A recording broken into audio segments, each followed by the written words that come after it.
So the issue right now is we want to scope out the Glass Mountain Range. Mammoth Grand Fondo has closed the highway. We're trying to figure out how to access that. We're like a few miles from where we need to be. This punk. I know. So, right? Yeah, we'll work it out. But this is normal. I mean, this is what happens when you're trying to put together a massive route. You're going to hit some obstacles. It's impossible until it's done. Yeah. So Thank you. You just got to take a shot at it. Yeah, this is true.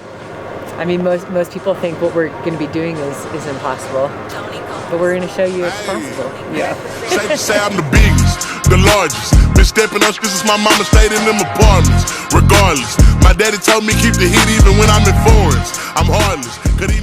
We are route exploring right now. One of the sections on this course is in the Glass Mountains, which is, for the most part, an untouched range. But unfortunately, there is a bike race going on, shut down the road, and we're literally just a couple miles from the trailhead. Probably looking at maybe a 20-mile section. The route would either be up to that point or around the backside of that point a little bit. Okay. So that section is right there. I love the ridge point. Yeah. And just being able to look back. I mean, come on. Are you kidding me? It's so freaking rad. I'm so excited about the Glass Mountains. Untouched mountains.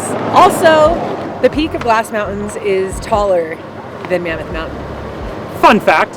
Fun fact. We're trying to find a workaround right now and figure out another way to get into the mountains. I mean, Tim and I could definitely just run in. I mean, but what if I'll make a distraction and you run around the cop?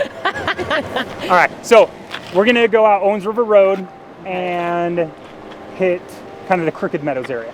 Let's do that. Perfect. Let's go. We got a plan. That's why we bring the mastermind with us. Tim is the mastermind. Welcome back. This is my second camp training in the Eastern Sierra. In this episode, I'm gonna just show you one day of training in this camp. I have a couple more episodes that I'll reveal to you as well. One of the reasons why I wanted to make this episode just this one day is because Tim got to join me on one of my days of training. We brought out our buddy Mitch, who's an incredible filmmaker, flies drone, and we could just get to hear Tim talk about the course and how it connects, and you really just hear his passion come out for it and just really how much he loves this area. I'm also really happy that I get to share a little bit more about what it is that I am doing, and one of the most important parts of this whole project is my good buddy Tim Tollefson and his wife, Lindsay. He's just like a walking encyclopedia, basically. I smell that. I'm feeling spry. It works really well. You just drop it in there and then All three of us, back in 2014, were on the Nike Trail team together. They have been living here in Mammoth for over 13 years. They're both incredible elite runners. This is the place where they have been training, building their dreams and goals, getting stronger as athletes. He's a big believer in going after big goals. He actually put together a few years ago this incredible festival here in Mammoth called the Mammoth Trail Fest. You can check it out. There's a link in the description. The whole reason why I'm out here is because of this dream that Tim and Lindsay have had about creating this amazing route out here in the Eastern Sierra. You know, it was really cool because earlier this year, I was in LA with my family, and Tim called and I said, I'll meet you guys inside. He started telling me about this idea, this route that he had. And I was at first very shocked because the route he was describing was a route that I had written down in my journal 4 months prior. Now, since then, Tim has come up with an even better route. I have come out to essentially learn it because I want to memorize not only how everything connects, but get used to the terrain because the terrain is constantly changing. A big section is where not a lot of people go. It essentially is just a massive honor to be a part of it. Tim is just coming off of UTMB, so he's been running in the Alps for the last 3 weeks. And now he's ready to crush some Eastern Sierra get crushed trails. by you. Yeah. I haven't put on shoes in a week, so I'll see if they still fit. All right, let's talk about this for a minute. Probably one of the number one things people have asked me about is what do I carry my poles in? People, this is a flip belt. No, I'm not endorsed or sponsored by Flip Belt, but I don't like my poles bouncing, and this has been something that I have relied on for many years because it just stays in place. Also, when I break them down, put them back in super quick. Tim is wearing his in his pack. Right here. It's the best.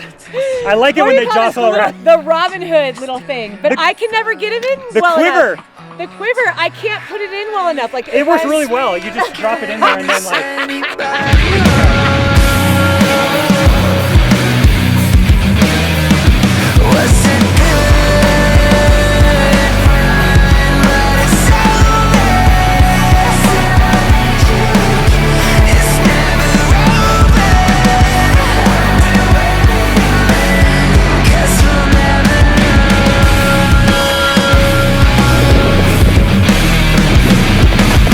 This is just Crooked Meadows.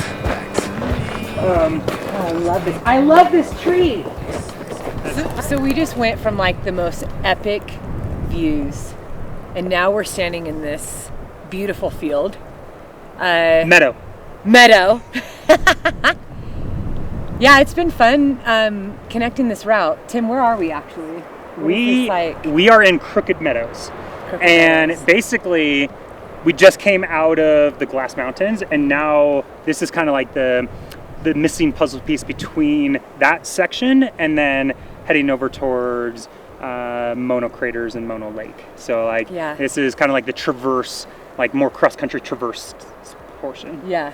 This is where we just haul. This is it. where we break into a sub.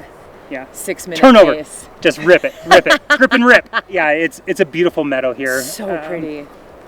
And depending on the time of year, there will be more kind of naturally fed springs that are popping up. It'll be a little more lush and green, but even right now, it's gorgeous. It's a nice contrast and to. It smells good. It smells so good.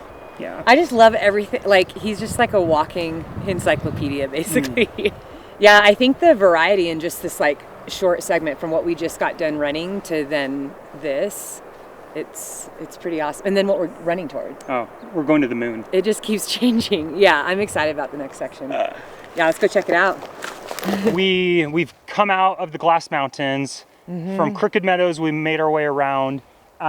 We are now sitting at the base of Mono Craters, which it lives up to its name. It's like being on the moon up there. So cool. And so we're leaving the forest, and we're going to enter a like complete desolate moonscape, and this will climb up and over Mono Crater with views of Mono Lake. Amazing. And out towards the Yosemite area, and then drop down into kind of like the Levining Basin region. So the adventure continues. It's this next one is unlike anything you've seen. So now I have a lot of amazing memories out here in the Eastern Sierra. I love it.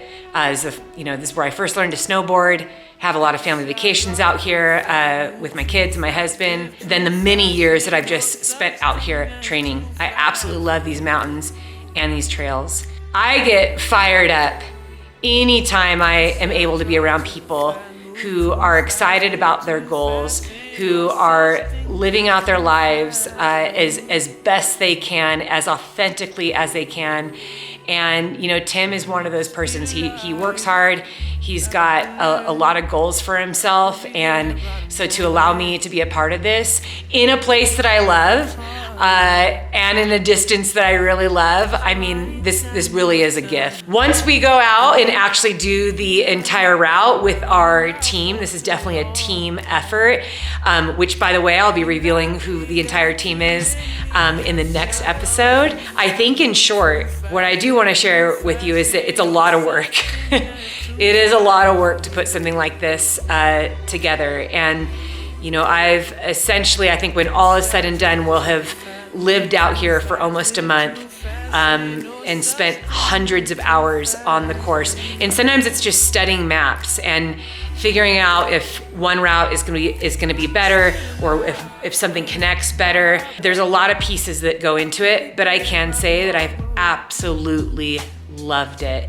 And with each passing day, I just grow more and more in love with this route. So thank you for being here, and thank you for joining us on this journey.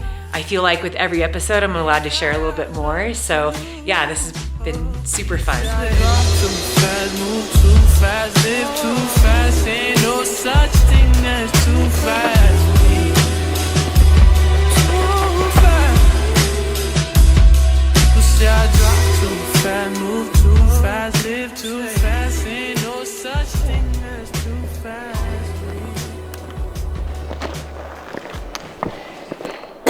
Oh, Yeah, this is good. Can't beat this. Thank you for joining us for literally 11 hours in the mountains. We have come to the end of our day. We started at 8:30 this morning. It's almost 7:30. And dude, that was nice. That was proper. That was a proper day. This was an incredible day. We saw glass mountains. We ran through forests.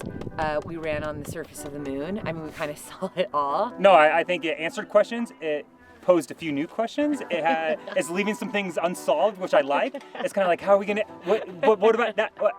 So I feel like we got what we needed out of this day. I'm stoked for the next one.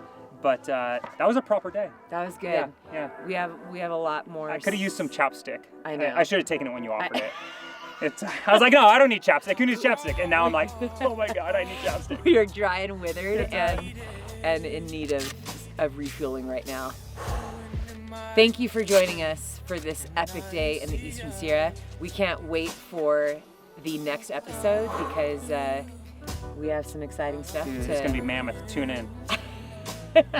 Right? See you next time. I hope you're hurting.